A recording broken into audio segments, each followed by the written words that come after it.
Hello, everyone. One of the biggest headlines is the statement by Ukraine's President Zelensky that U.S. security agreement is 100% ready to be signed. In any other universe, I would be very happy to hear that. In this universe, however, this moment in space and time, I have some questions.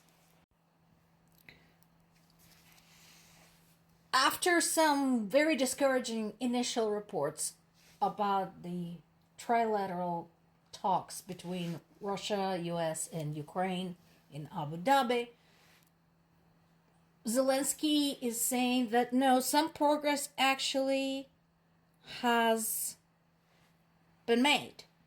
And he is now saying that Ukraine is now waiting for its allies to set a time and a place for the signing of the security guarantees document, after which it would go to the US Congress and Ukraine's parliament for ratification. Okay. So here are the questions I have. The details of these security guarantees, because once again, from the bitter lessons of Budapest Memorandum, what exactly are we talking about here? And second question, how will they be enforced? Third question, when do they come into effect? Because one of the things that was said in the conversations with European allies was that security guarantees would come into power after the end of the war. And when the hell is that going to be, and how are we going to bring that about? So this is a very serious topic. And I think people deserve to know what exactly we're getting into here. And also, how likely is this to be effective? And here's another reason why I'm skeptical, and I'm sure I'm not the only one. It's, again, the inconsistent treatment of this war and of Ukraine by this administration. Basically, why should we trust anything they said? This is a group of this administration's representative who participated in the talks. So how do we know this is not just going to tank? Also, we have the other part of aiding Ukraine, which is, what do we do in the present? Such as, of course, the ongoing question of the air defense support. This is something that Ukraine has been asking for years now. This is not new. Now, the need is more obvious because of the relentless attacks on Ukraine's capital, Kyiv, which left people, civilians, without running water, without electricity, without heat, in freezing temperatures. So as of yesterday, there were still more than 1,300 apartment buildings in Kyiv that did not have heating. And the airstrikes were still going on. So how do we deal with that? Because, once again, we are seeing no signs of any desire for peace from Russia because they're doing this kind of shit.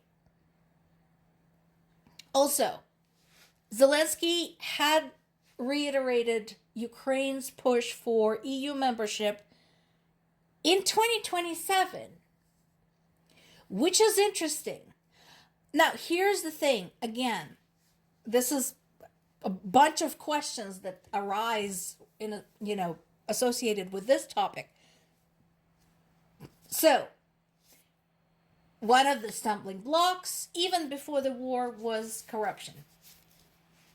And And it's not that Ukraine had eliminated corruption, but I'm sure EU had realized at this point that, that is not realistic.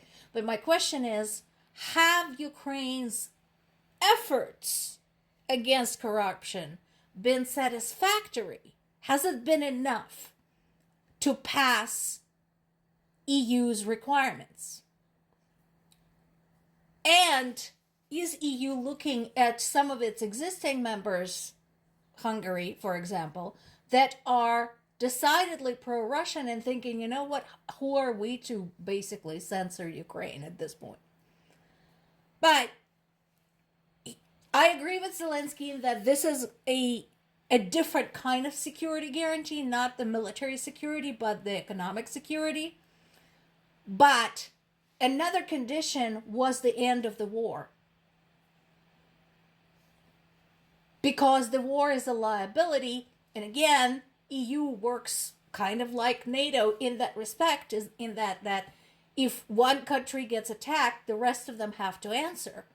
And so how are they going to resolve this? I don't know whether the war will end by 2027, again, because of what we are getting out of Russia. Now, something else has come up, and this is interesting, and this is something that I've been kind of asking a friend of mine who lives in Poland, because we already know Polish Prime Minister Donald Tusk is very pro-Ukraine. However, they also have Polish president. They have both, president and prime minister, who is a very different person and who is not so much. However, recently, he had spoken out against Russia's imperial ambitions. So I see that as a helpful sign.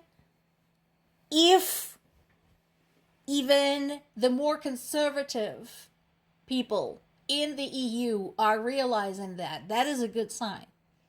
If they're starting to speak up and say, you know what, this is bullshit, we are going to be next. So, we'll see. But again, lots of questions. There's so many details there. And I kind of understand why a lot of it is not getting released. But it would have been nice to at least know a little bit more about what is going on with these security guarantees. Now, here's once again one of those situations where Russians don't know how to properly shoot down drones, because there's been another fire, actually 2 fires, at 2 enterprises in Krasnodar region when, they shot the drones, but the drone debris burning fell down and started a conflagration there. So, again, sorry, not sorry. But we keep going back to the game of drones. We keep going back to the drone warfare. So this piece is in the today's Politico. And this is a startling statistic. According to Latvian intelligence, 3 out of every 4 Ukraine war casualties on both sides have been caused by drones.